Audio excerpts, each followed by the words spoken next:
ప్రభువా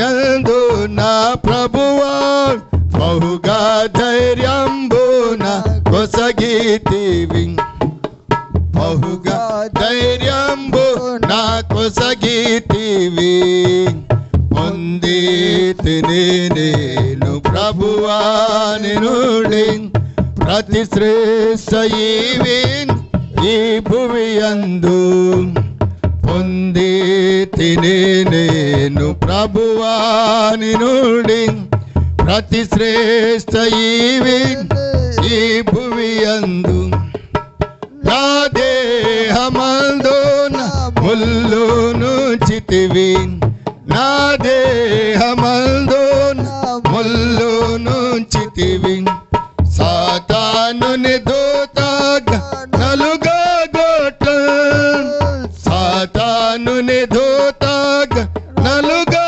గొట్ట వ్యాధి బాధలు బలహీనతలందు వ్యాధి బాధలు బలహీనతలందు నీ కృపను నాకు దయచేసితివి నీ కృపను నాకు దయచేసితివి పొందితిని ప్రభువా నుండి ప్రతి శ్రేష్ఠ ఈ భువి యందు పొందితిని నేను ప్రభువా నుండి ప్రతి శ్రేష్ఠ ఈ భువి యందు నీ ప్రేమ చేత ధన్యుడనైతిని నీ ప్రేమ చేత ధన్యుడనైతిని కృతజ్ఞతాస్తుతులు చెల్లించెదను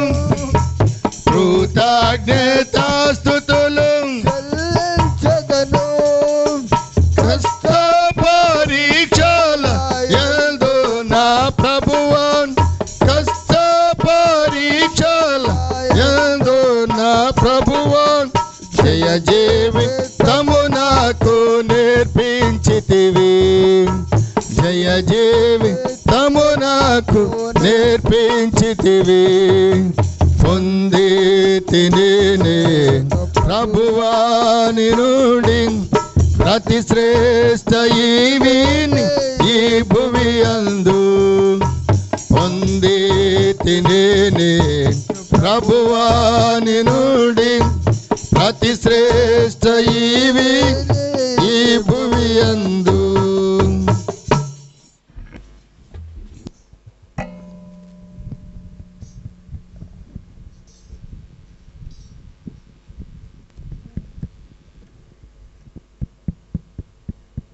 హలో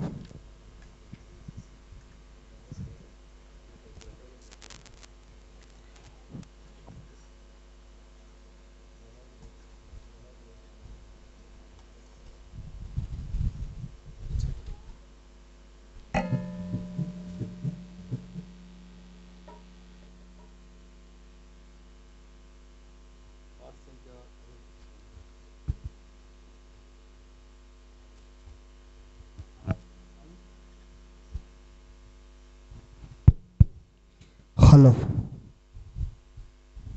ఇది కరెక్ట్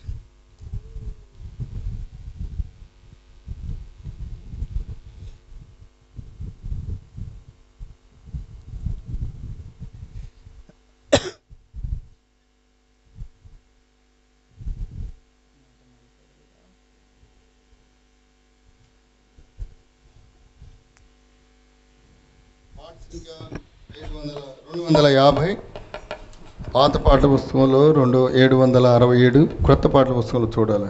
అడవి చెట్ల నడుమ ఒక జల్దరు వృక్షం వలె.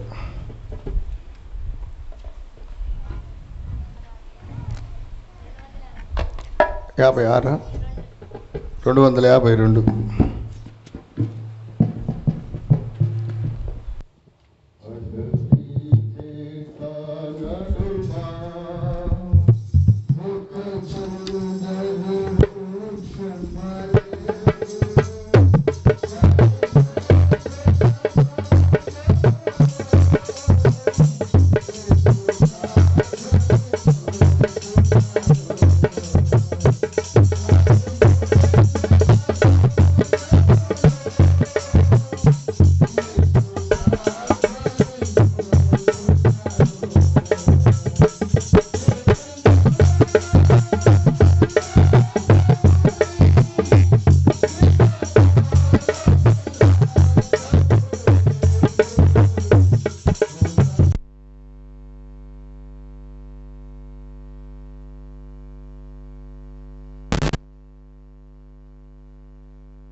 లోయ పద్మములు ఆయనే షారోను రోజాయనే లోయ పద్మములు ఆయనే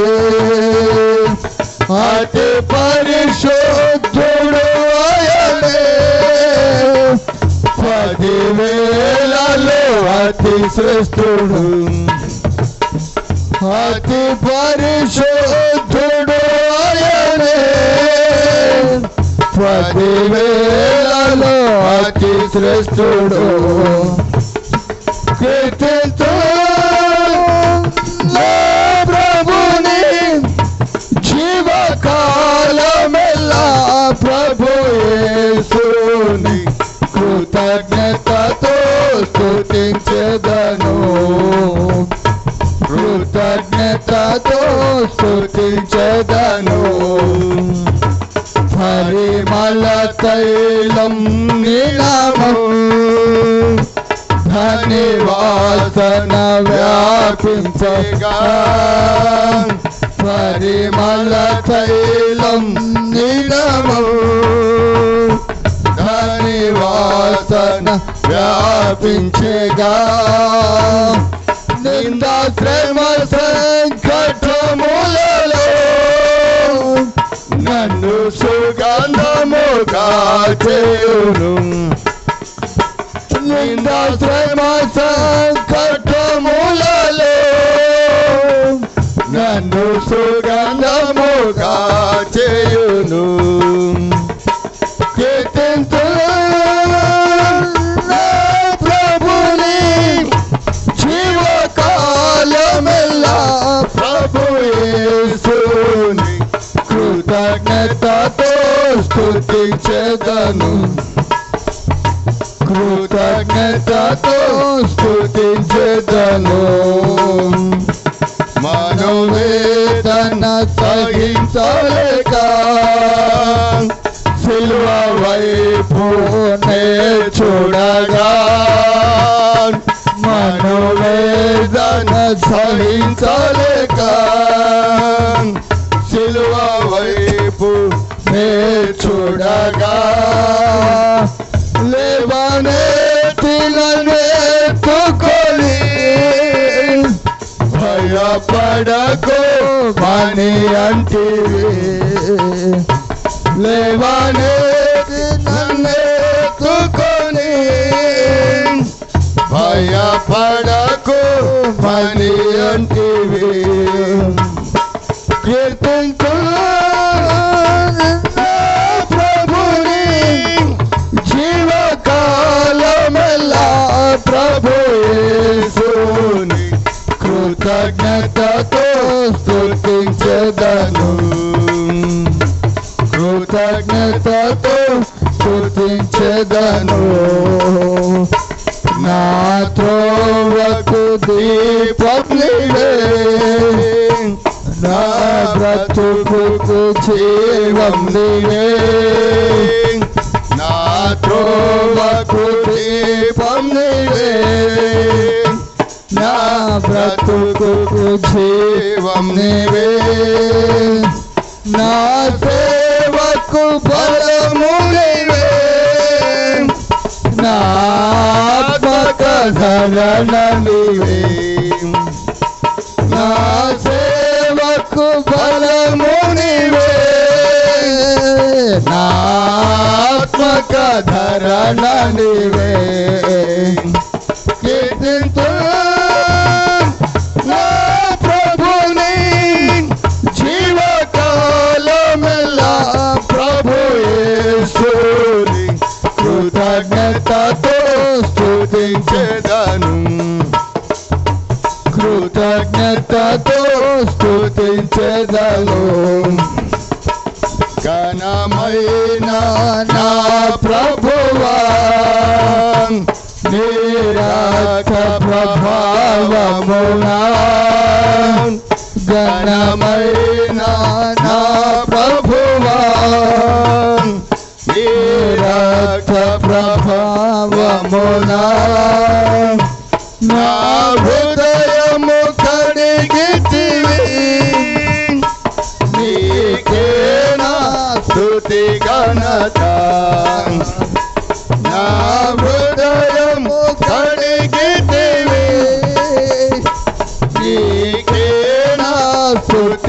ఘనత కీర్తింతును నా ప్రభుని జీవకాలమెల్లా ప్రభు యేసుని కృతజ్ఞతతో స్తుతించెదను కృతజ్ఞతతో స్తుతించెదను నీవు నా దాసుడవనియు ఏర్పరచుకొంటినని నీవు నా దాసుడవనియు ఏర్పరచుకొంటినని నేనే నీ దేవుడని భయపడకు మని అంటివి నేనే నీ దేవుడని భయపడకు మని అంటివి కీర్తింతును నా ప్రభుని జీవకాలమెల్లా ప్రభు యేసుని కృతజ్ఞతతో స్తుతించెదను కృతజ్ఞతతో స్తుతించెదను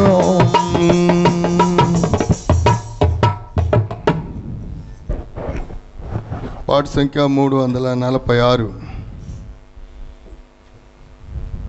దాంట్లో 301, క్రొత్త దాంట్లో 300.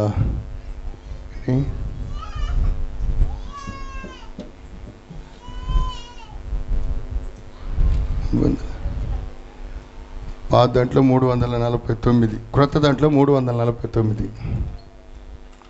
ప్రేమామృత దారులు చెందిన మన యేసుకు సమ్మెవరు.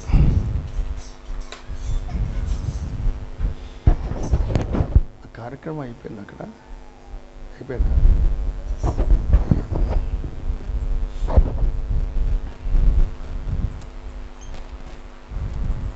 అరే 349.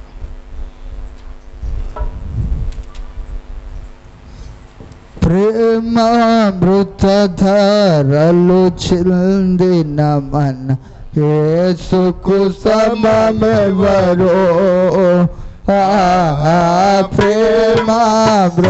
ప్రేమామృతధారలు చెందిన మన యేసుకు సమమెవరో ప్రేమయతానై నిలచి ప్రేమోక్తులని పలికి ప్రేమోక్తులని పలికి ప్రేమతో ప్రాణము పెట్టి ప్రేమతో ప్రాణము పెట్టి ప్రేమ నగరికి చలియే నగరికి చలియే ప్రేమామృతధారలు చెందిన యేసుకు సమమెవరో ప్రేమామృతధారలు చెందిన యేసుకు సమమెవరో నిశ్చలమైన ప్రేమ జీవికి ఇలాలో తావేది నిశ్చలమైన ప్రేమ జీవికి ఇలాలో తావేది ప్రేమ ద్రోహులే గాలి ప్రియమున చేరరువాలి ప్రియమున చేరరువాలి చేరిన చెలి కాడకురా చేరిన చెలి కాడకురా సమయమిదే పరుగిడరా సమయమిదే పరుగిడరా వృతధరలు చెందిన యేసుకు సమమెవరు ప్రేమ వృతధరలు చెందిన యేసుకు సమమెవరు ఎంత ఘోర పాపాత్ములనైనా ప్రేమించునురారా ఎంత ఘోర పాపాత్ములనైనా ప్రేమించునురారా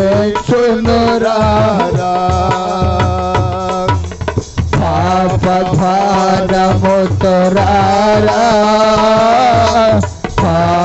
పాదములపై పడరా యేసు పాదములపై పడరా పాపుల రక్షకుడేసు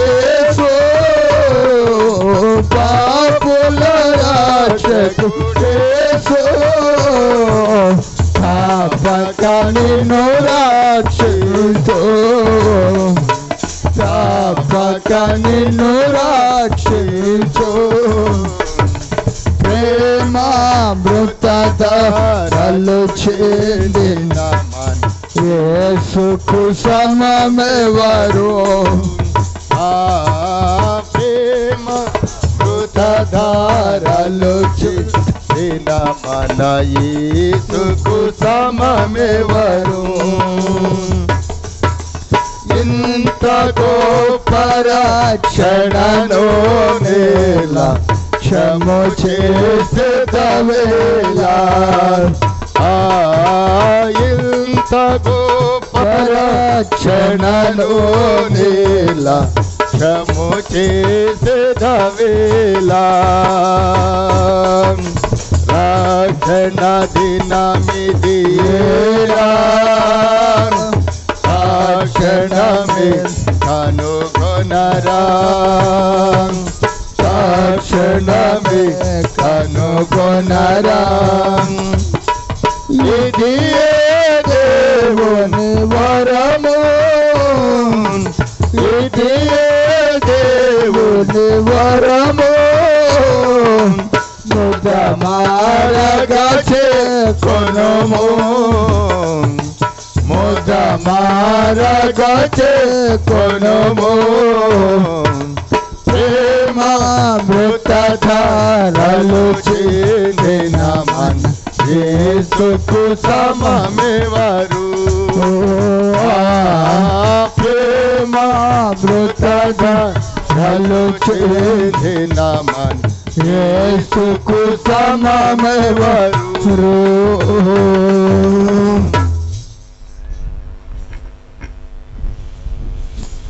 పాటలు చాలు.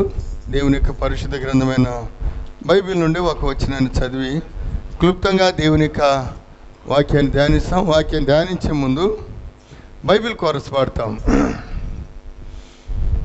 పట్టింప శ్రేష్ఠ గ్రంథం బైబిల్.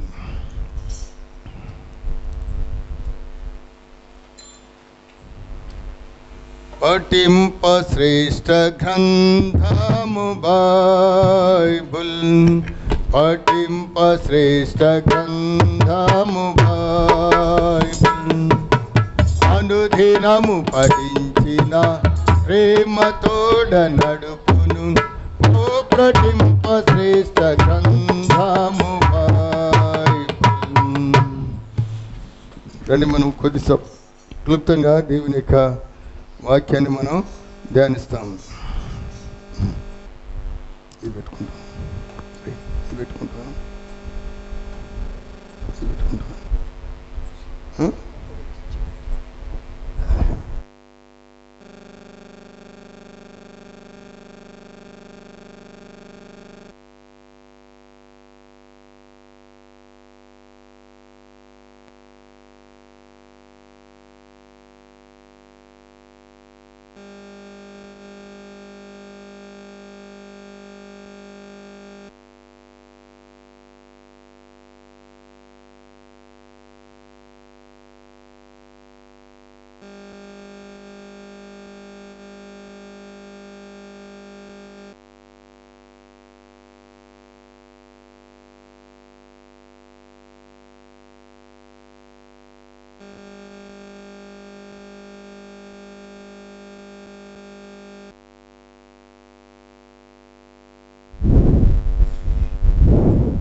లోకరక్షకుడైన యేసుక్రీస్తు నామములో చేరువచ్చిన దేవుని బిడ్డలకు మరొక్కసారి శ్రద్ధాంతరం ద్వారా ఆలకించుతున్న వారికి, అదే రీతిగా సమయాన్ని పాటించి ముందుగా వచ్చిన వారికి, ఆలస్యంగా వచ్చిన వారికి రెండేసి వందనాలు.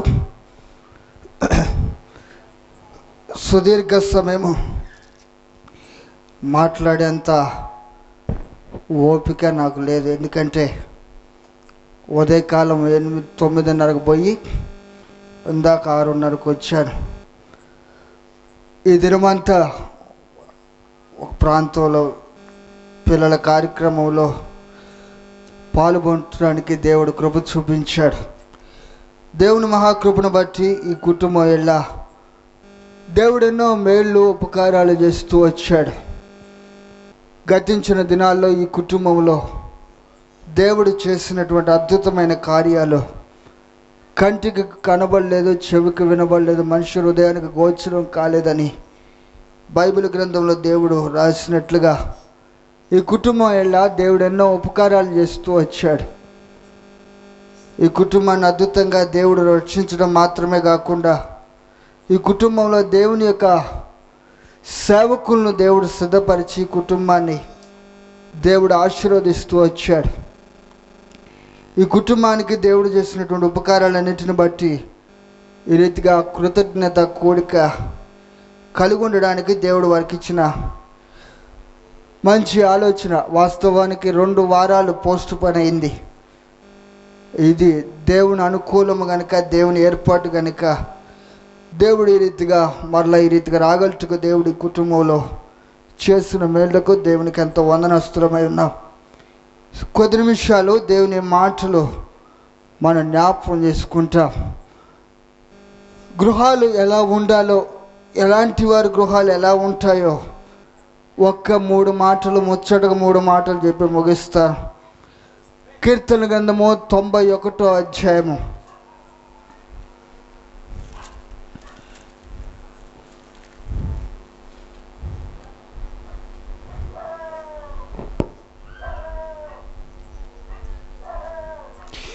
కీర్తన గ్రంథము 92వ అధ్యాయము 12వ వచనం.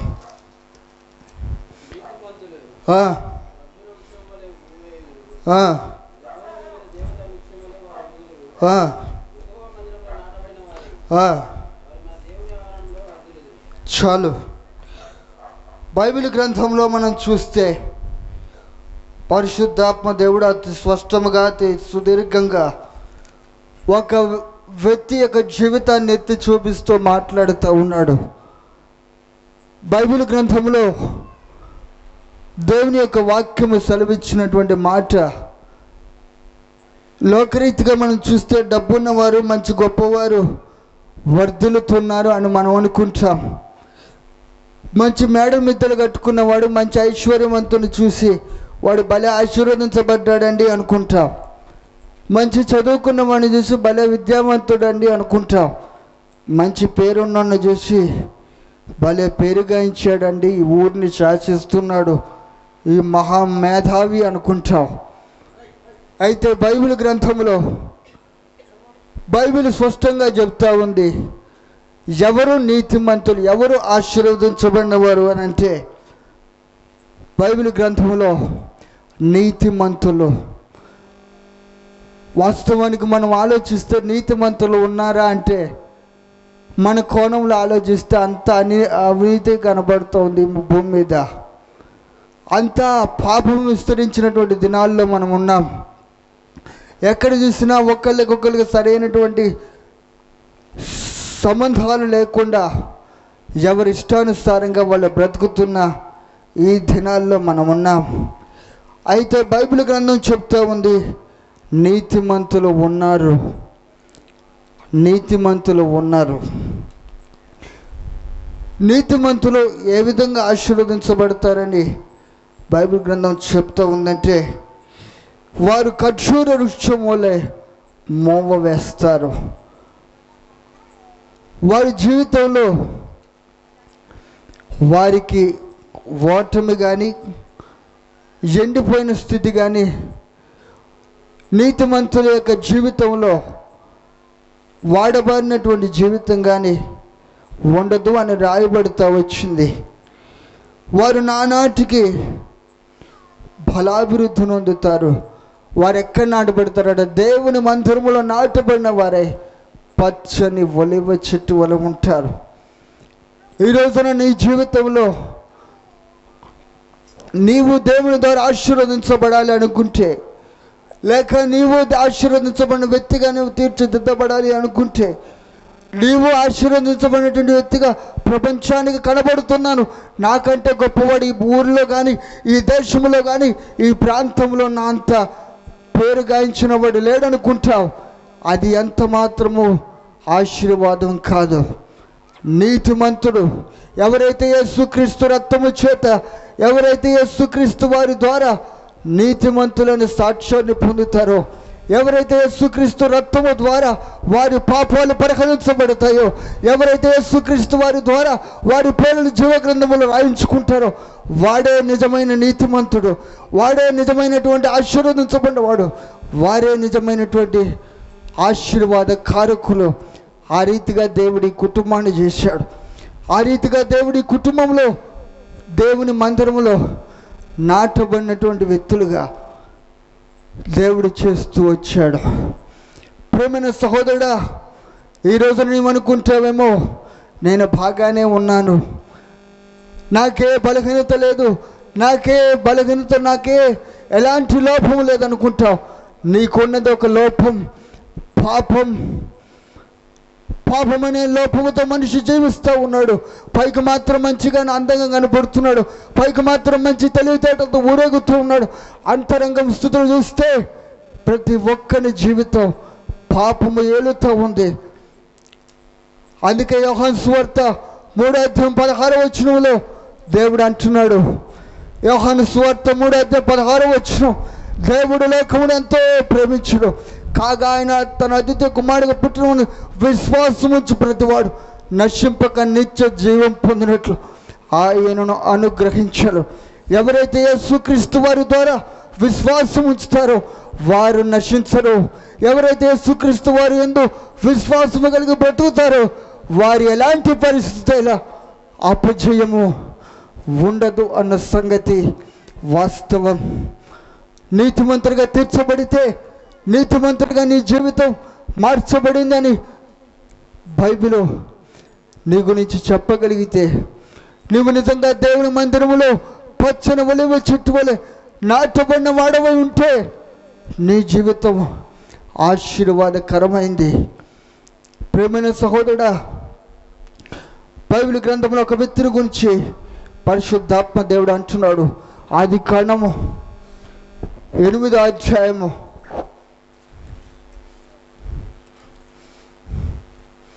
1వ వచనం.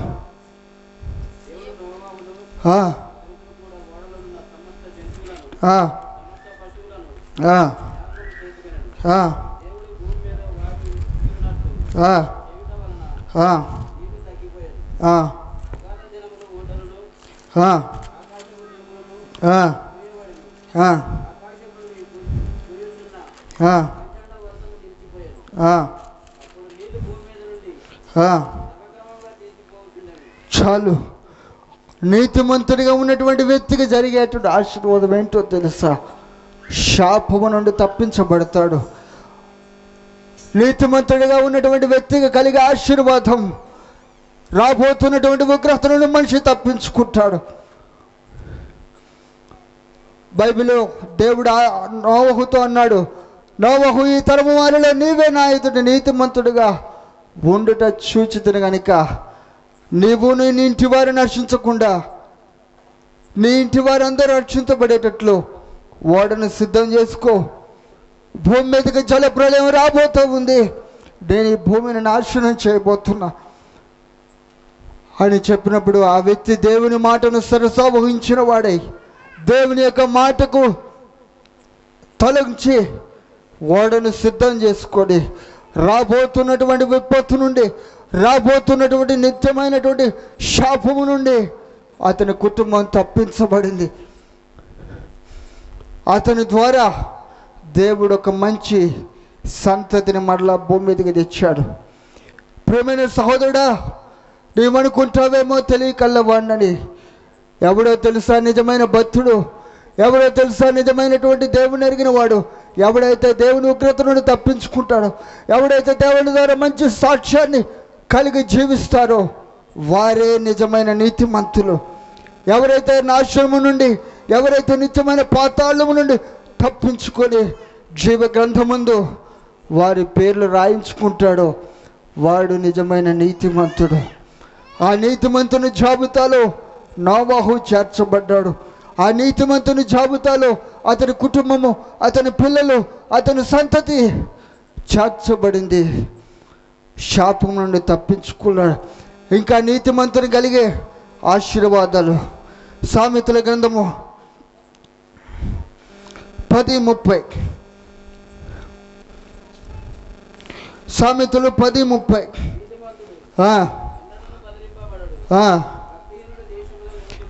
చాలు.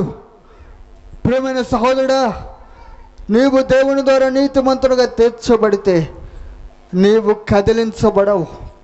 నీవు ఏ పరిస్థితి కూడా, ఏ పోరాటము కూడా, ఏ బలహీనత కూడా నిన్ను కదల్చడానికి ఆస్కారం ఉండదు. నీతిమంతుడు ఎన్నడూ కదిలించబడు. భక్తిహీనుడు దేశములో లేకపోవును. ఈ రోజున నీవు నీతిమంతునిగా తీర్చబడిన వాడివైతే, ఈ రోజున నీవు నిజంగా నీతిమంతునిగా తీర్చబడాలంటున్న ఆశ కలిగిన వాడివైతే నీవు కదిలించబడినటువంటి స్థితిలోనికి నువ్వు రాబడతావు. నీవు నీతిమంతునిగా తీర్చబడడం ద్వారా నీకు వస్తున్నటువంటి శాపం, భక్తిహీనుడు పొందుకున్నటువంటి నిత్యమైనటువంటి శాపం నుండి నీవు తప్పించుకుంటావు. నీ జీవితంలో నిజమైనటువంటి ఆశీర్వాదానికి హక్కుదారుడిగా చేయబడతావు. ఆదికాండము 12వ అధ్యాయము 1వ వచనాన్ని మనం చూస్తే దేవుడు అబ్రహాముతో మాట్లాడుతూ వచ్చాడు. దేవుడు అబ్రహామును పిలుస్తూ వచ్చాడు.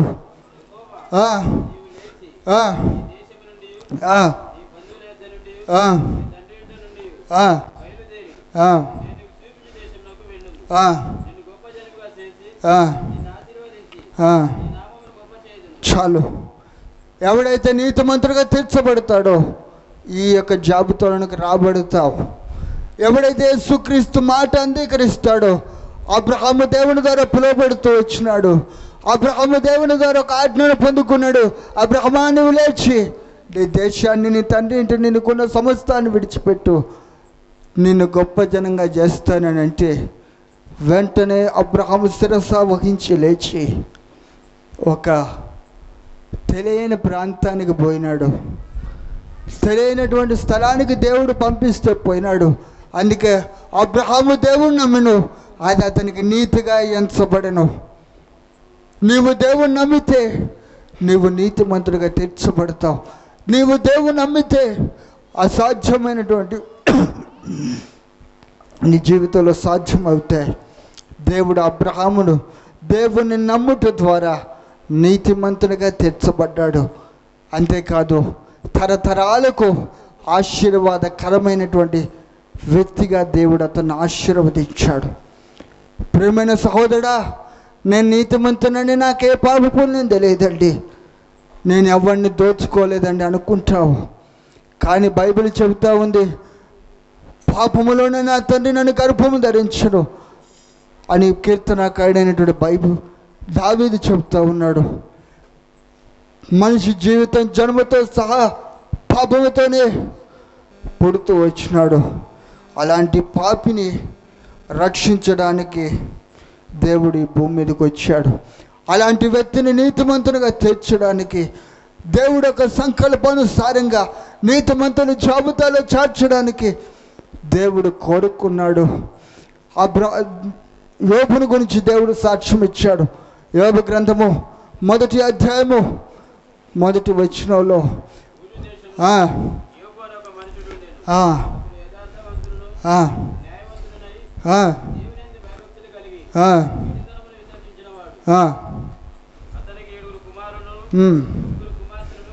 చాలు. దేవుడు యోబు గురించి సాక్ష్యం ఇస్తున్నాడు. ఇదిగో ఊజు దేశం మందు యోబు అని ఒక మనుషుడు ఉన్నాడు. అతడు న్యాయవంతుడు, యథార్థవంతుడు. అతను చెడుతనాన్ని అసహించుకున్నవాడు. దేవుని ద్వారా సాక్ష్యాన్ని పొందాడు. అబ్రహాము దేవుని ద్వారా పిలువబడి నీతిమంతుడిగా తీర్చబడి ద్వారా దేవుడు అతన్ని విశ్వాసకి తండ్రిగా చేస్తూ వచ్చాడు. దేవుడు అతన్ని ఆశీర్వదిస్తూ వచ్చాడు. యెషయా గ్రంథం 26వ అధ్యాయం 7వ వచనం.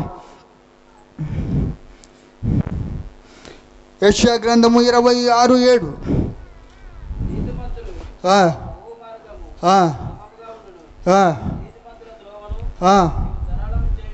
చాలు. నీతిమంతుడు పో మార్గము సమముగా ఉంటుంది. కొండలలో, లోయలలో, అడవులలో, ఎడారులలో, కొండలలో, లోయలలో, అడవులలో, దారులలో నన్ను గమనించి నన్ను నడిపినావా, నన్ను గమనించి నన్ను నడిపించినావా. యేసయ్యా, యేసయ్యా, యేసయ్యా, యేసయ్యా, నిన్నే కొలుతోలయ్యా. నీవే నీవే నా రాజు. ప్రియమైన సహోదరుడా, నీవు నీతిమంతుడిగా ఉంటే నీ మార్గము సమముగా ఉంటుంది. నీవు నీతిమంతుడిగా ఉంటే కొండలైనా, లోయలైనా, మెట్టలైనా, ఎడారులైనా నిన్ను నడిపించేవాడు, నీతో వచ్చేవాడు, నీకు సహాయము చేయగలిగిన దేవుడు నా యేసు. నీవు నీతిగా ఉంటే నీ జీవితం కాపాడబడుతుంది. ప్రియమైన సహోదరుడా,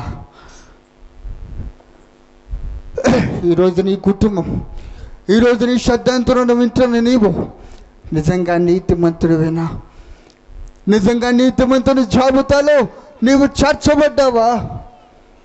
పేరుకు మాత్రమే క్రైస్తవుడిగా, పేరుకు మాత్రమే దేవుడు నమ్మిన వ్యక్తిగా, పేరుకు మాత్రమే యేసు ప్రభు మా దేవుడు అండి, మాకు తెలుసు అనుకుంటావేమో. జాగ్రత్త. నీ జీవితంలో నిజమైన పరివర్తన లేకపోతే, యేసుక్రీస్తు వారి రక్తము ద్వారా నీవు నీతిమంతుడిగా తీర్చబడిన సాక్ష్యాన్ని నీవు పొందుకోకపోతే నీవు ఒక దినాన పతనమైపోతావు. ఒక దినాన నీ జీవితం నాశనం అవుతా ఉంది. అబ్రహాము దేవుని నమ్మాడు, దేవుడు అతన్ని నీతిమంతుడిగా తీర్చాడు. అబ్రహాము దేవుని మాట యందు లక్ష్యం ఉంచాడు, అతన్ని ఆశీర్వదించాడు. యోబు దేవుని కొరకు యథార్థంగా బ్రతికాడు. ఆ తర్వాత యోబు జీవితాన్ని మనం చూస్తే రెండంతల ఆశీర్వాదం. నీతిమంతుడు, న్యాయవంతుడు, యథార్థవంతుడు కనుక జీవితంలో యోబు లాంటి వాడు ఎన్నడూ కనబడలేదు. ప్రియమైన సహోదరుడు, నీ జీవితం ఎలాంటి పరివర్తన చెందుతుంది? ఎలాంటి జీవితంతో నీవు ఉన్నావో ఒక్కసారి పరీక్షించు. సామెతల గ్రంథము 11వ అధ్యాయం 28వ వచనం. సామెతలు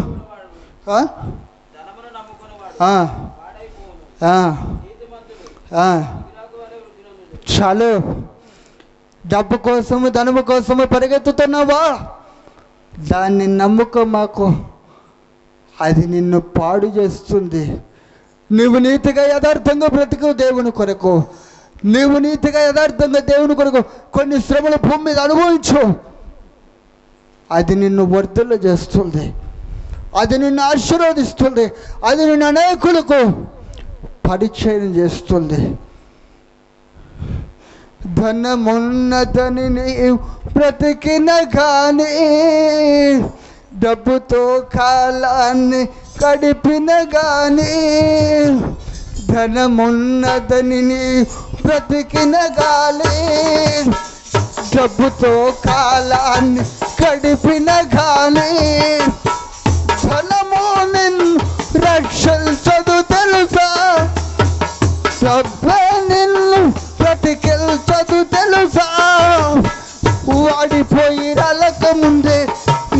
పారవేయక ముందే, వాడిపోయి రాలక ముందే, ఎత్తి పారవేయక ముందే పాపాలు విడువులేస్తా. కలుసుకో యేసు నిమిత్తమా, పాపాలు విడువులేస్తా. కలుసుకో యేసు నిమిత్తమా. ప్రియమైన సహోదరుడా, డబ్బుతో బ్రతకొచ్చు అనుకుంటావు, డబ్బుతో ఏదైనా చేయొచ్చు అనుకుంటావు. అది నిన్న అక్కడికి రాదు, ఎత్తి పారవేయబడుతుంది ఒక దినం. నీవు కూడా ఒక దినాన్ని ఎత్తి పారవేయబడతావు. అప్పుడు నీ డబ్బు, నీ పేరు ప్రఖ్యాతులు, నీ ఈ జీవితంలో ఏది కూడా నిన్ను తప్పించలేదు. నీ నీతి నిన్ను తప్పిస్తుంది. కీర్తన గ్రంథము 118 అధ్యాయం ఈ మాట చెప్పి ముగిస్తా.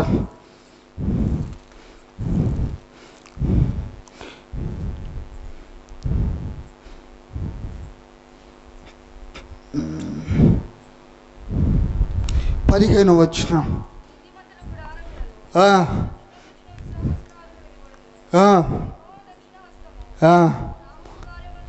చాలు. నీతిమంతుల గుడారాలు ఏముంటాయి? గొడవలా, తిట్టుకోవడమా, ఒకళ్ళ మీద ఒకళ్ళు నిందలేసుకోవడమా? కాదు. రక్షణ గూర్చిన ఉత్సాహ సునాదం, దేవుని గూర్చిన గానం ఆ గుడారములో ఉంటుంది. దేవుని గురించినటువంటి వార్త ఆ ఇంటిలో వినబడుతుంది. దేవుని గురించినటువంటి సందేశం ఆ ఇంటి ద్వారా ఆ చుట్టుపక్కల వారికి వెళుతుంది. లేకపోతే తగాదాలు మొదలైతాయి. నీ ఇల్లు నీతిమంతంగా ఉంటే, లేకపోతే నీ జీవితంలో కలవరాలు మొదలైతే భక్తిహీన గుడారం శిథిలావస్థలోనికి పోతుంది. యథార్థంగా నీతిగా బ్రతికితే నీ ఇంటి సునాదం అనేకులను ఆకర్షిస్తుంది. ఒక్క మాట చెప్పి ముగిస్తా. ఒక రోజున ఒక ప్రాంతంలో ఒక సేవకుడిని ఒక ఇంట్లో భోజనానికి పిలిచారట. పాస్టర్ గారు, ఈరోజు మా ఇంట్లో నీకు భోజనం అంటే పాస్టర్ గారు అన్నాడట, సరేలేమ్మా వస్తా తప్పకుండా అంటే ఈ పాస్టర్ గారు పోయాడట. చిన్న సౌండ్ చేయొద్దు. ఈ పాస్టర్ గారు పోయి డైనింగ్ టేబుల్ దగ్గర కూర్చొని ఆ ఇంటి యజమానితో మాట్లాడుతున్నాడట. ఈ ఇంట్లో ఉన్న పెద్దక్క మొత్తం అన్నీ తీసుకొచ్చి డైనింగ్ టేబుల్ మీద పెడితే ఆ ఇంట్లోడికి ఆత్రం ఎక్కువ. ఆత్రంతో ట్యాబ్కి ఒక గిన్నె మూత తీసి చూస్తున్నాడట. తీసి నోట్లో ఏలు పెట్టి నాకి, ఎంత బాగుంది అక్క, ఎప్పుడు చేసినావు అని అంటే ఆ ఇంటి అని చూసాడట.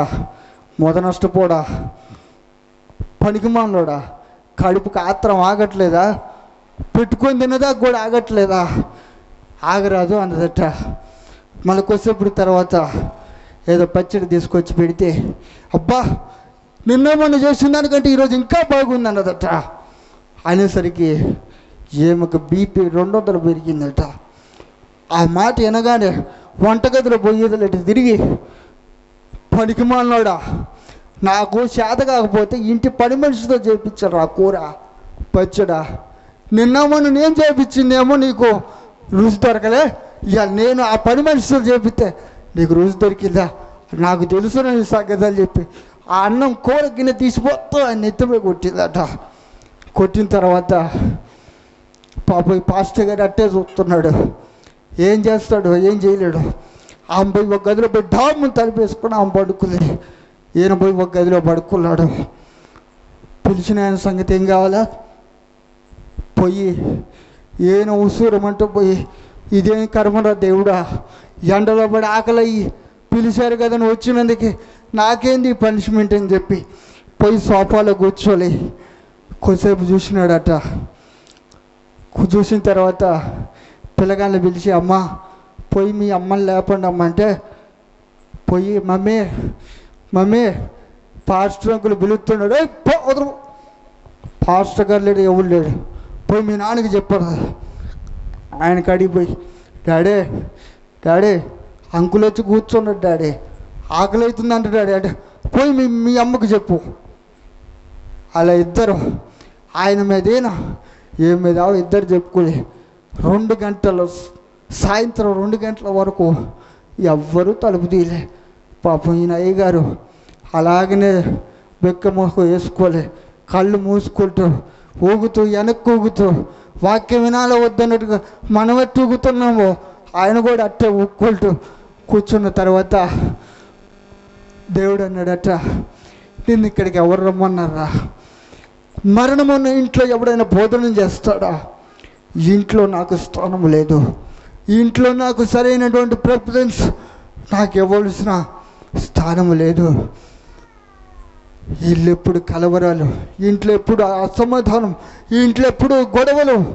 ఇది నేను కోరుకున్న ఇల్లు కాదురా, నువ్వు వెళ్ళి ఇక్కడి నుంచి అంటే ఆ సేవకుడు ఆ ఇంటి నుంచి వెళ్ళిపోయిన తర్వాత కొన్ని దినాల తర్వాత చూస్తే ఆ ఇల్లు అంతా పాడుపడిపోయి ఎవరికెవరు సంబంధం లేకుండా చివరికి సచ్చి ఊరుకున్నారు. కారణం, నీతిమంతులుగా ఉండవలసిన ఆ ఇల్లు దేవునికి ఇవ్వవలసిన స్థానం ఇవ్వకుండా, నీతిమంతులుగా ఉండే పేరు చెప్పుకున్న ఆ ఇల్లు దేవుని వాక్యానికి స్థానం ఇవ్వకుండా, వారి జీవితంలో వారి హృదయంతరంగంలో పాపముతో కలవరాలతో నెమ్మది లేకుండా బ్రతికి పేరుకు మాత్రమే దేవుని బిడ్డలు, పేరుకు మాత్రమే క్రైస్తవులు, పేరుకు మాత్రమే విశ్వాసుల ఇండ్లు అని చెప్పి అలా వారి జీవితం శాపంగా మార్చుకున్నారు. ప్రియమైన సహోదరుడా, నీ ఇల్లు ఎలా ఉంది? నీ స్థితిని ఎలా ఉంచుకుంటున్నావు? నువ్వు నిజంగా నీతిమంతుల గుడారముగా నీతిమంతుల వల్ల వర్ధులతో సమమైన మార్గములో దేవుని కొరకు నడుస్తున్నావా? అలా ఉంటే నీ ధన్యుడవు, ధన్యురాలు. లేకపోతే ఒక దినాన తీర్పులో, నిత్య నాశనములో దేవుని దగ్గర నుండి త్రోసివేయబడతావు. దేవుడి మాటలు మనందరి వినికిడిలో ఆశీర్వదించి ఈ కుటుంబాన్ని దేవుడు నిండాలుగా దీవించునుగాక. ఇంకా అయిపోలేదు, ఇవాళ 12 అయినా 7 ఉంచుతాం.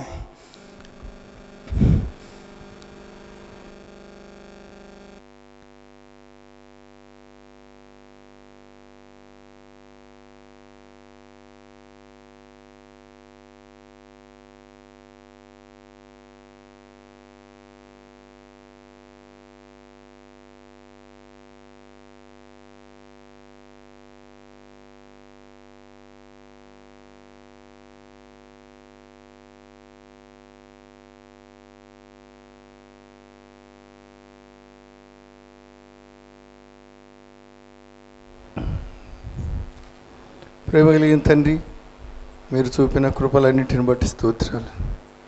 ఎంతైనా నమ్మకమైనటువంటి దేవుడో ప్రభువా, మీరు దయ చూపించమని కోరుతున్నాం. ప్రభువా, ప్రతి కుటుంబాన్ని మీరు ఆశీర్వదించాలని కోరుతున్నారు, ప్రతి వారిని దీవించాలని కోరుతున్నారు. శాపమును తొలగించాలని, చీకటిని తొలగించాలని, దుఃఖాన్ని తొలగించాలని, తండ్రి మరణం నుండి తప్పించాలని మీరు కోరుతున్నారు. ఎంతోమంది చీకటి మార్గంలోనికి వెళ్ళిపోతూ వ్యక్తిగత జీవితంలో, కుటుంబ జీవితంలో నెమ్మది లేక బ్రతుకుతూ ఉంటుండగా ప్రభువా, ఈ రాత్రి మీరు మాట్లాడుతూ వచ్చినందుకు స్తోత్రాలు. ఓ దేవా, మీరే దయ చూపించండి. ఎందరైతే విన్నారో వారందరిలో కూడా కార్యం చేయండి. ఈ కుటుంబాన్ని కూడా మీరు కటాక్షించవలసిందిగా ప్రార్థన చేస్తూ మీ అసలుగా అప్పగిస్తూ ప్రభువా, మీరు అన్ని విషయాల్లో సహాయం చేసి మీరే మహిమ పొందురమ్మని కోరుతూ స్తుతిస్తూ ముందున్న సమయం కూడా దీవెనకరంగా చేయమని ప్రార్థన చేస్తూ యేసుక్రీస్తు నామములో స్తుతించి ప్రార్థించి వేడుకొంచున్నాను తండ్రి, ఆమేన్.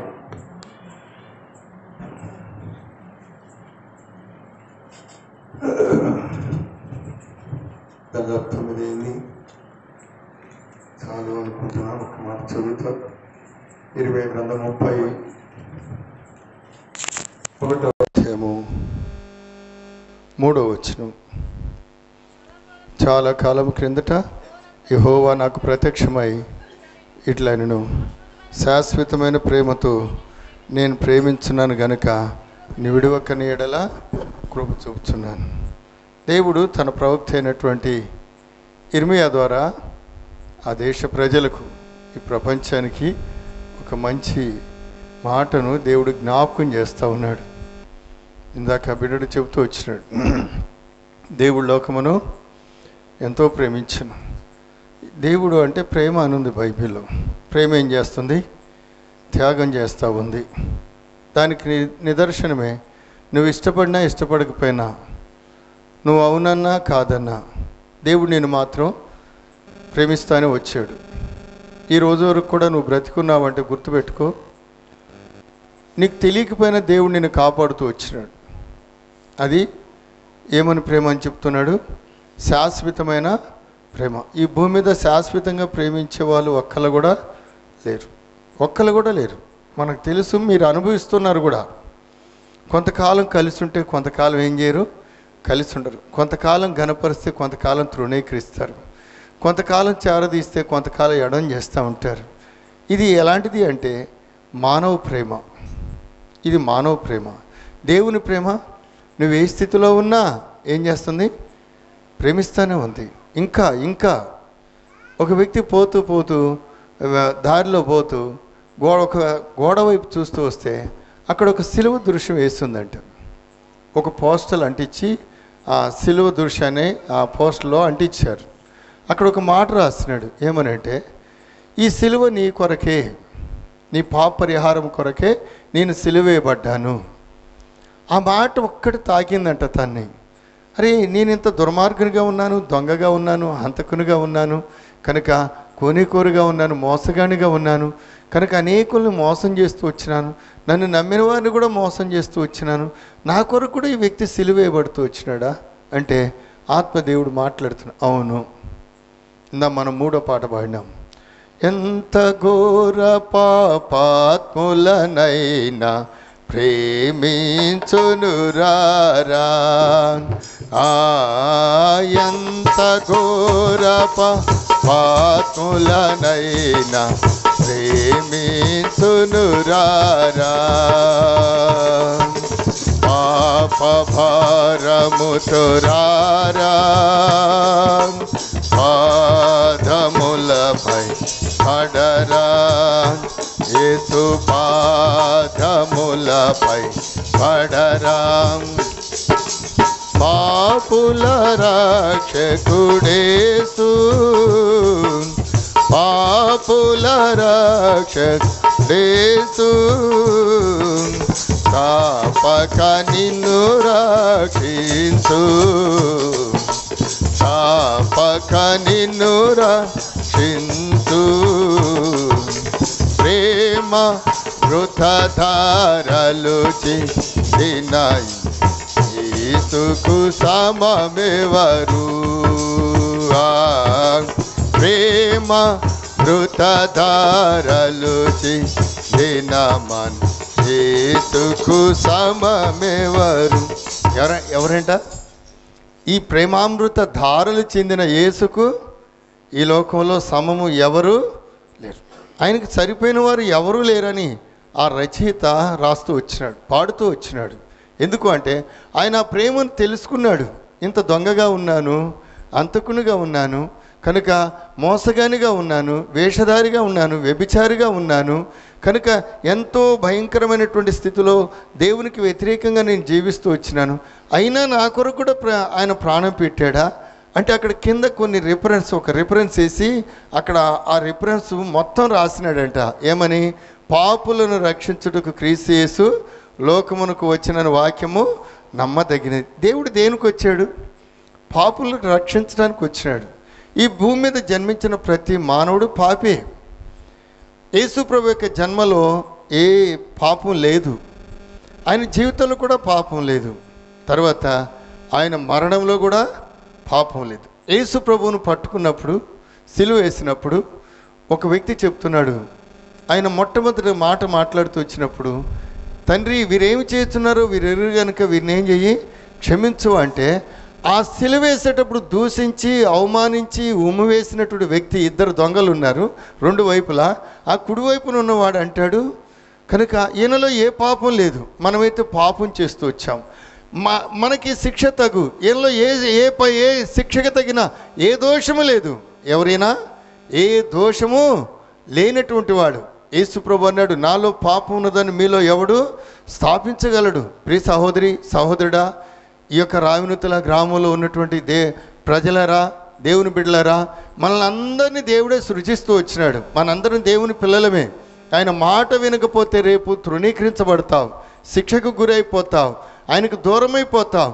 కనుక అది కాకుండా ఉండటానికే నీవు నీ నేత్రాలు మూయబడక మునిపే, ఇంకా నువ్వు ఈ లోకాన్ని విడవక మునిపే దేవుడు నీ కొరకు ఈ భూమి మీదకి వచ్చి తన యొక్క శిలువ ప్రేమ రుజువుపరిచి, శిలువ కార్యం నెరవేర్చి ప్రేమను రుజువుపరుస్తూ వచ్చినాడు. ఆ ప్రేమను ఇంకా తెలుసుకోకపోతే కనుక రేపు నష్టపోతావు, రేపు ఇబ్బంది పడతావు. అప్పుడు నువ్వు అనొచ్చు, మాకింత తెలీదు అని. మాకింత తెలియదు అని నువ్వు అనవచ్చు, మాకింత తెలియదు అని అనవచ్చు. కానీ వింటున్నావు కదా, ఈ మైక్ శబ్దాంతరం ద్వారా వింటున్నావు కదా, ఎక్కడో కూర్చొని వింటున్నావు, పడుకొని వింటున్నావు, వెళుతూ వెళుతూ వింటున్నావు. కనుక ఒక్కోసారి ఎందుకు వీళ్ళు ఇంత చేస్తూ ఉన్నారు అని చిరాకు పడుతూ ఉన్నావు. కనుక నీకు తెలియదు కాబట్టి చిరాకు పడుతున్నావు, నువ్వు గ్రహించలేదు కాబట్టి నువ్వు చిరాకు పడుతున్నావు. ఓ దినాన్ని తెలుసుకుంటే చూడండి,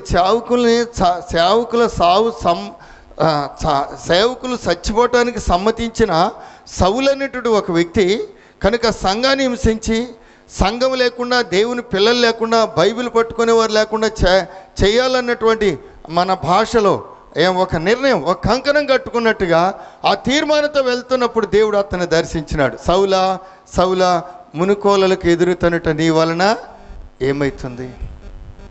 బండకేసి తలకాయ బాదుకుంటే ఏమవుతుంది? బండ పగిలిద్ది అంటారా? బండ పగిలింది కదా, నీ తలకాయ పాడైపోతుంది. ఆయన పర్వతం లాంటి వాడు, నేను ప్రేమిస్తూ ఉన్నాడు. గుర్తుపెట్టుకో, ఆయనకు వ్యతిరేకంగా చేసి నువ్వేమి విజయం సాధించలేవు, నెమ్మదిని కూడా ఏం చేయలేవు, పొందలేవు. కనుక ఆయన దగ్గరికి రా, నువ్వు ఏ స్థితిలో ఉన్నా క్షమిస్తాడు. అది గొప్పదైనటువంటి ప్రేమ. దేవుడు అంటేనే చూడండి ఆ మాట, యోహాను రాసిన మొదటి పత్రిక 4వ అధ్యాయం 4వ వచనం.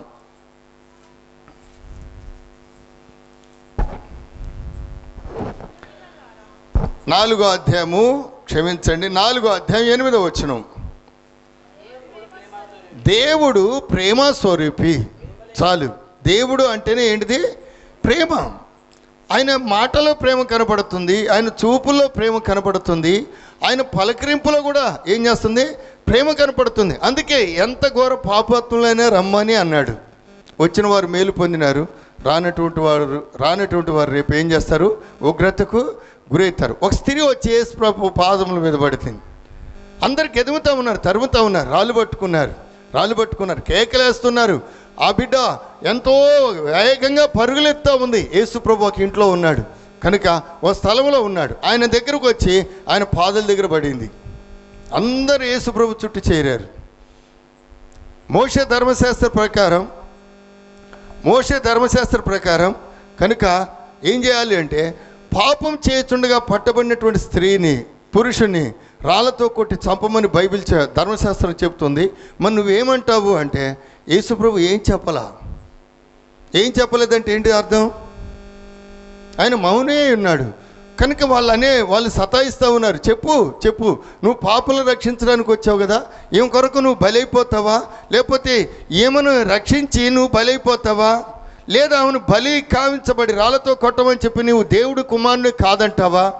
ఏదో ఒకటి చెప్పు అంటే యేసు ప్రభు ఒక్క మాట చెప్పాడు.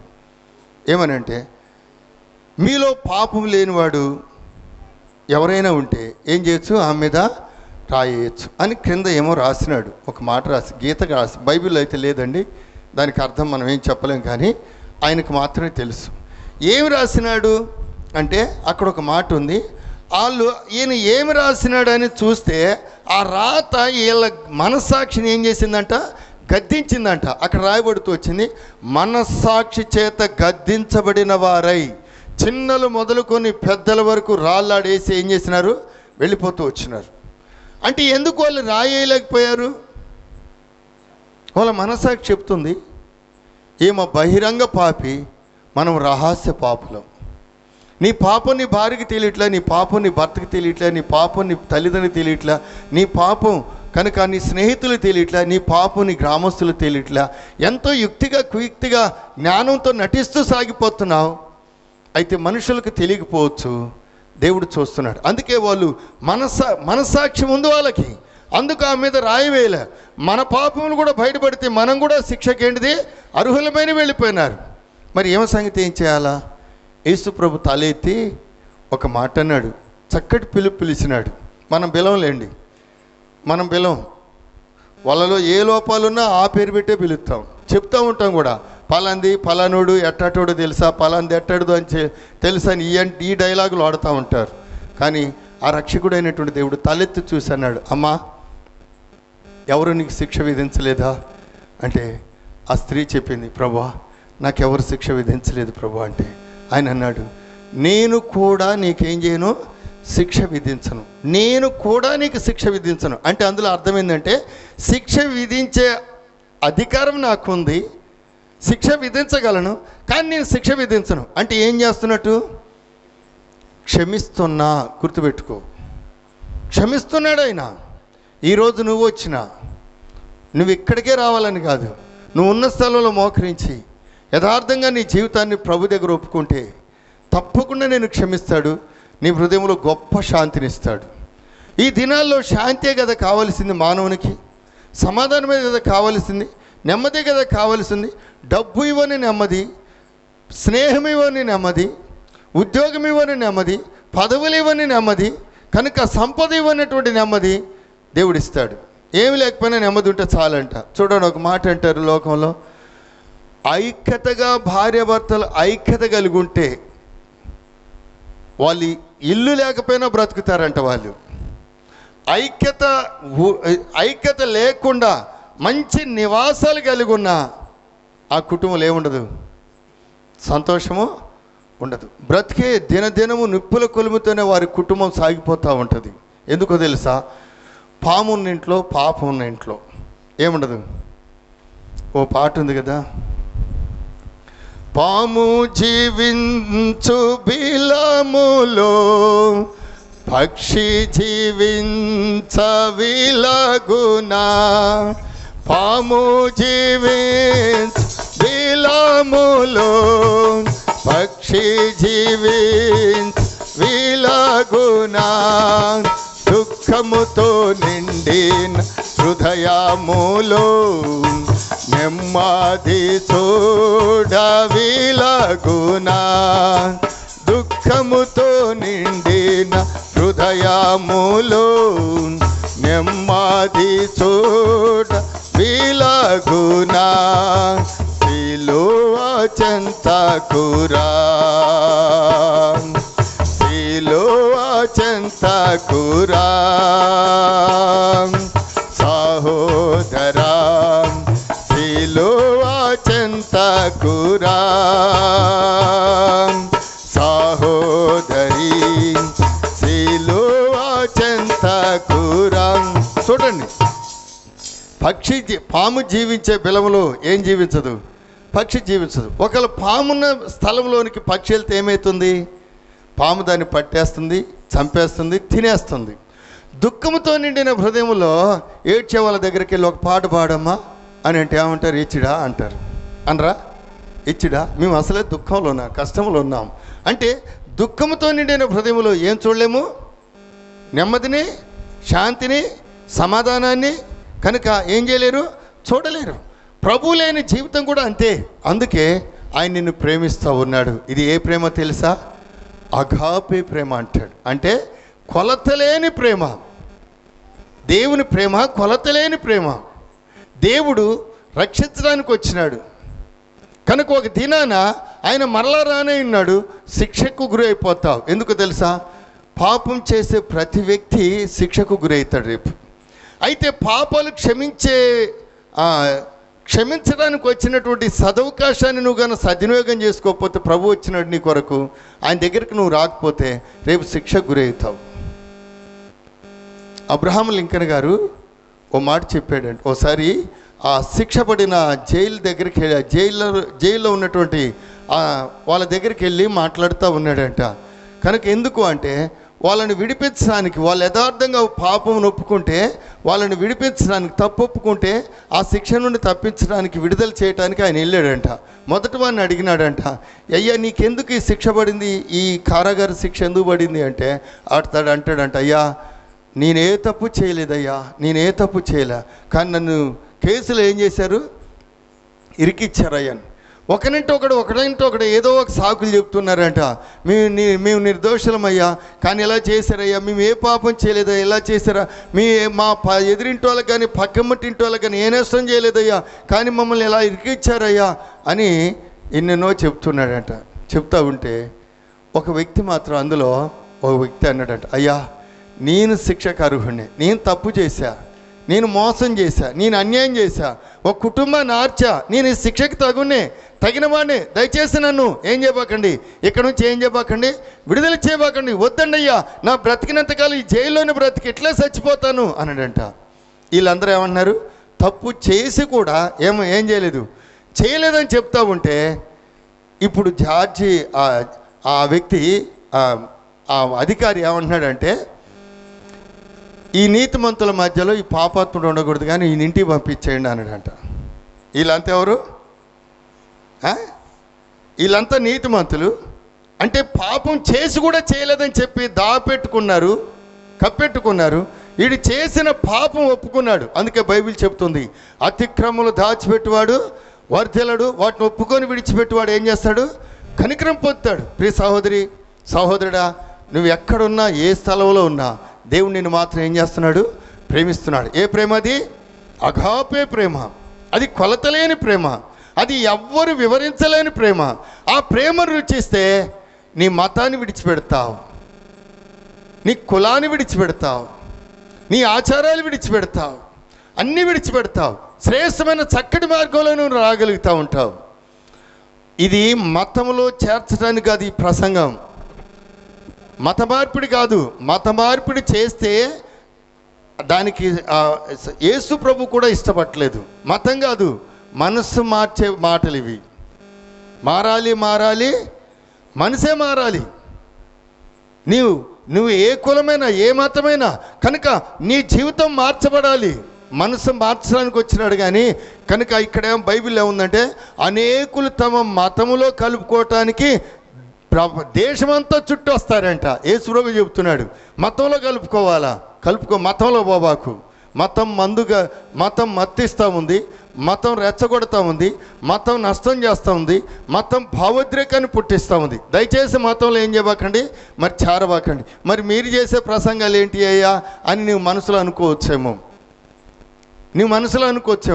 మతాన్ని గురించి నేను మాట్లాడలే. యేసు ప్రభు చెప్పాడు, నేనే మార్గము, నేనే సత్యము, నేనే జీవం. మంచి మార్గాన్ని ఏర్పాటు చేస్తూ వచ్చినాడు. మంచి కావాలో చెడు కావాలో, ఆశీర్వాదం కావాలో శాపం కావాలో, జీవం కావాలో మరణం కావాలో నువ్వు కోరుకో, అది నీ ఇష్టమే, బలవంతమైన చేయట్లా. అందుకు ఈయన అగాపే ప్రేమతో ఏం చేస్తున్నాడు, ప్రేమిస్తున్నాడు. తల్లిదండ్రుల ప్రేమ ఎలాంటిది? పొద్దుతిరుగుడు పువ్వు లాంటిది. అది ఎలాంటిది అంటే, మాది, మావోడు, నా బిడ్డ, నా వాళ్ళు అనేటువంటి ప్రేమ ఈ ప్రేమ. తర్వాత స్నేహితుల ప్రేమ ఎలాంటిది అంటే, ఇచ్చి పుచ్చుకునేదే, కలిసి తిరిగేదే, కానీ కనుక ప్రాణం పెట్టేది కాదు. ఇంకేమంటారు తెలుసా? అసలైన ప్రేమ ఏ ప్రేమ? దేవుని ప్రేమ. దేవుని ప్రేమ ఏం చేస్తుంది? ఇచ్చింది. ఏమిచ్చింది? ప్రాణం ఇచ్చాడు. ఒక ఇద్దరు యవనస్తులు ప్రేమించుకుంటే కొంతకాలమే, తర్వాత చంపేస్తున్నారు. అందాన్ని చూసి ఐశ్వర్యాన్ని చూసి ప్రేమిస్తున్నారు. ఆ తర్వాత వాళ్ళని చంపేస్తుంటే పేపర్లో యూట్యూబ్లో మనం నిత్యం ఏం చేస్తున్నాం, చూస్తూనే ఉన్నాం. ఇది లోకానుసారమైన ప్రేమ. తల్లిదండ్రి ప్రేమ కూడా కొంతకాలమే. స్నేహితుల ప్రేమ ఏమంటారు తెలుసా? పెరిడితే పెళ్లి కోరుతారు, లేకపోతే చావుకోరుతారు. మనం బాగా ఉన్నప్పుడు మా వాళ్ళండి వాళ్ళు అంటారు. మా వాళ్ళండి, పలానోడు మావాడండి, ఆ ఎస్పీ మావాడండి, కలెక్టర్ మావాడండి, ఆ డాక్టర్ మావాడండి, ఈ యొక్క గ్రామాన్ని పరిపాలించి మండలాన్ని పరిపాలించి అధికారి మావాడండి అని చెప్తారు. వాళ్ళే దీన స్థితిలోనికి వచ్చి నీ దగ్గర ఒక రూపాయి అడుక్కునే స్థితి వస్తే ఏమంటారు తెలుసా? పలానోళ్ళు మీ వాళ్ళు అంటే దూరం చుట్టవాళ్ళండి అంటారు. దూరం చుట్టమండి అంటారు. ఎందుకు? ఇప్పుడు చెప్పవే, అతని దగ్గర ఏమి లేదు. అవును, బెల్లం ఉంటే చీమలు ఉంటాయి, ఈగలు ఉంటాయి. చెరువులో నీళ్లుంటే కప్పలు కుప్పలు ఉంటాయి కదా. ఈ చెరువులో నీళ్ళు అయిపోతే కప్పలు వెళ్ళిపోతాయి, పక్షులు వెళ్ళిపోతాయి, ఇంకా ఆ చెరువు మొఖం చూడదు. అవిశ్వాసం నీ దగ్గర తరిగిపోతే నీ చుట్టూ ఉన్నటువంటి వాళ్ళు నీ దగ్గరికి రారు. నాకు తెలుసు, మా నాన్న మంచిగా ఉండి అందరితో పని చేపిస్తూ ముఠామేస్త్రిగా ఉండి మేళాన్ని నేర్పించేవాడిగా ఉండి ఇటుక పని కోపించేవాడిగా ఉండి ఆ యొక్క పొలం పనులు చేపిస్తే మేస్త్రిగా ఉండి ఉన్నప్పుడు అనేకులకు సహాయం చేస్తున్నప్పుడు మా ఇంటి ముందు మేము లేస్తాలకనే 2 అరుగులు ఉన్నాయి అప్పట్లో.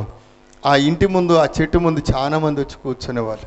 మా నాన్నకు జబ్బు వచ్చి పడకబట్టి ఆ యొక్క దగ్గుతూ ఉంటే రక్తం పడుతూ ఉంటే ఏం చేయలేని స్థితిలో విజయవాడ తిరిగాం, ఖమ్మం తిరిగాం, కోదాడ తిరిగాం, కనుక తగ్గట్లేదు. ఇప్పుడు మా ఇంట్లో తినటానికి కష్టమవుతున్న పరిస్థితి. ఆ దినాల్లో ఇంటి ముందు వచ్చి కూర్చున్న స్నేహితులు, బంధువులు ఈ దినం తొంగి చోట్ల మా ఇంటి ముందు ఒక పెద్ద బావి ఉంది. ఆ బావి దగ్గరికి నీళ్ళ కొరకు వచ్చిన ఇట్టని చూడట్లే.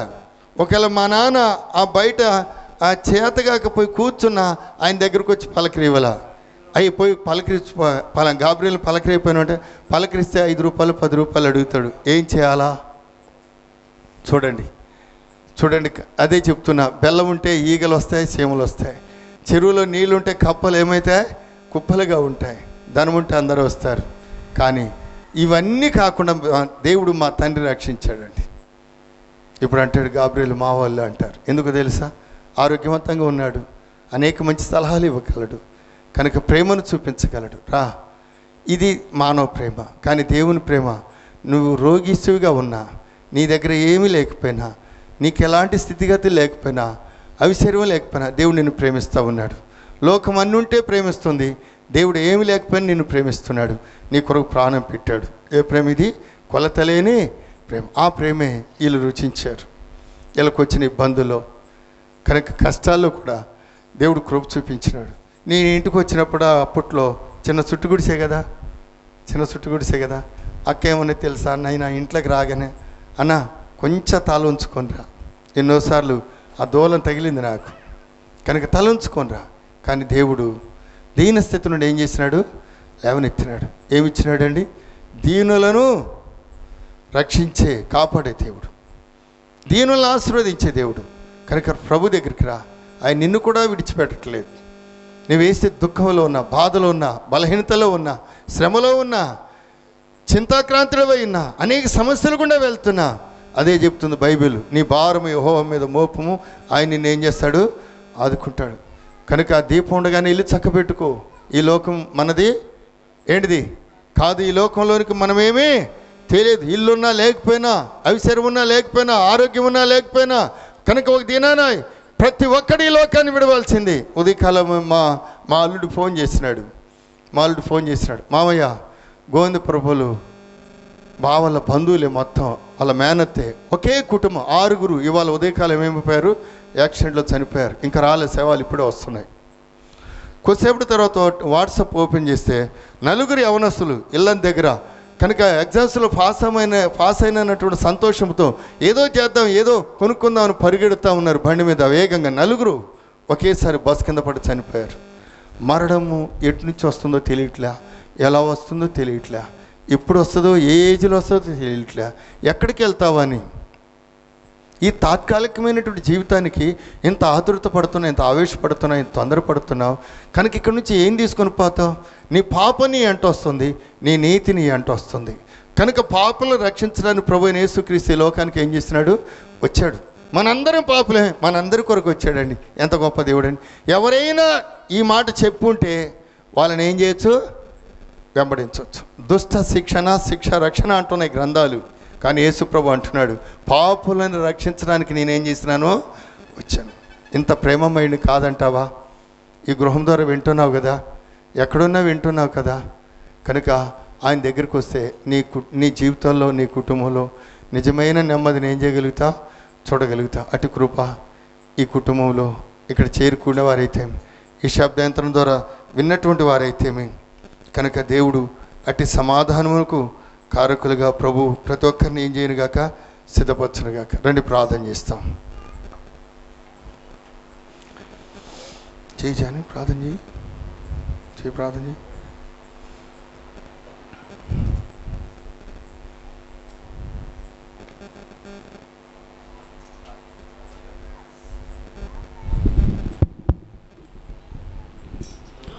మా ప్రేమ కలిగిన మా ప్రియ పరలోకపు తండ్రి, పరిశుద్ధమైన దేవ, రక్షకుడైన యేసుక్రీస్తు ప్రభువు నామమును బట్టి ఇక రాత్రికాల సమయంలో ప్రభువా ఈ రీతిగా తండ్రి గృహమును ఆధారం చేసుకుని తండ్రి ఈ యొక్క వీధిలో మీ యొక్క ప్రేమను తండ్రి, మీ యొక్క రక్షణను తండ్రి వివరించడానికి కొరకై ప్రభువా మీరు ఇచ్చినటువంటి యొక్క శ్రేష్టమైన సమయమును బట్టి ప్రభువా ఈ యొక్క గృహమును బట్టి వందనములు చెల్లిస్తా ఉంటున్నాను తండ్రి.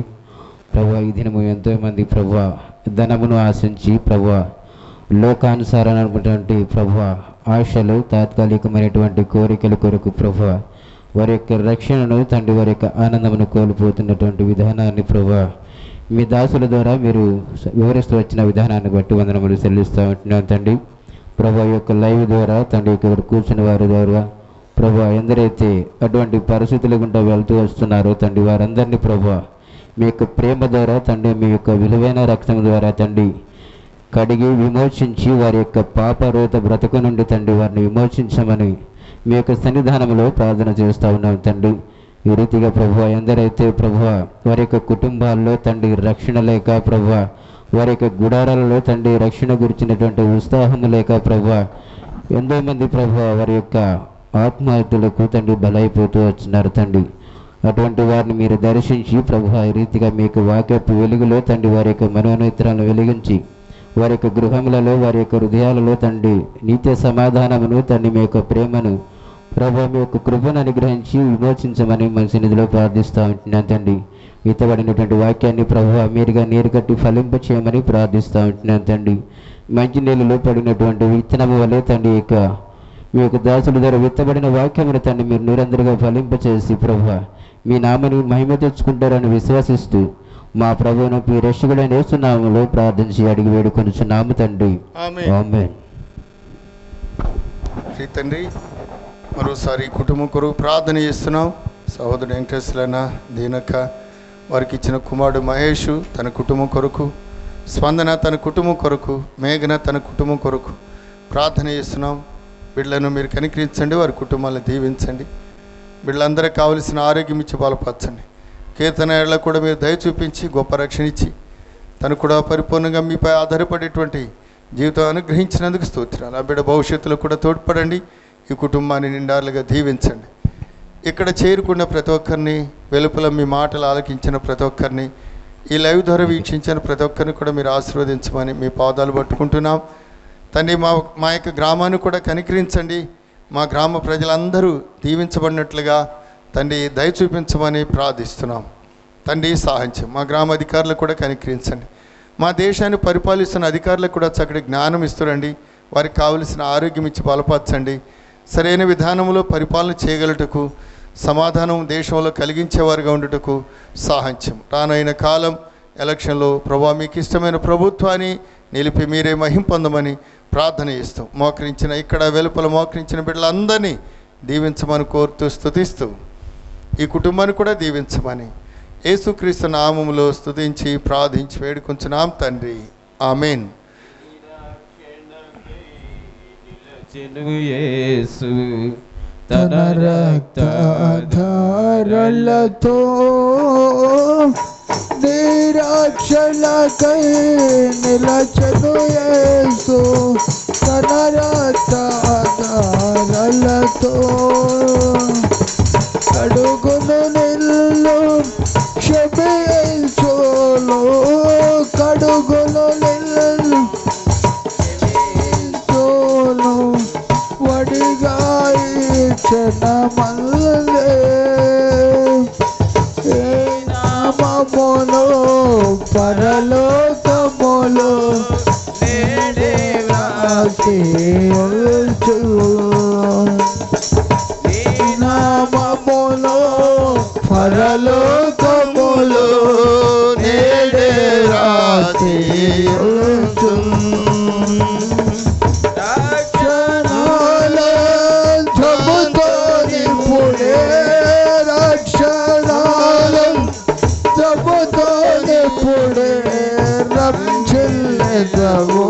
ప్రియుడా ప్రభు యేసు పిలుపును ఓ ప్రియుడా పెడచెవిని పెట్టెదవా. తీర్మానము చేయకనే వెళ్ళెదవా ప్రభు సన్నిధిలో నుండి తీర్మానము చేయకనే వెళ్ళెదవా ప్రభు సన్నిధిలో నుండి. మన తండ్రి అయిన దేవుని యొక్క ప్రేమ, ప్రభుని యేసుక్రీస్తు యొక్క అత్యంతమైన కృప, పరిశుద్ధాత్మ యొక్క అన్యోన్య సహవాసం ఇక్కడ చేరుకున్న మనకు, అనేకులకు, సకల పరిశుద్ధులకు, ఈ కుటుంబానికి ఇప్పుడు ఎల్లప్పుడూ సదాకాలం తోడయుండును గాక. ఆమేన్. మంచి ప్రైజ్ లార్డ్. ప్రైజ్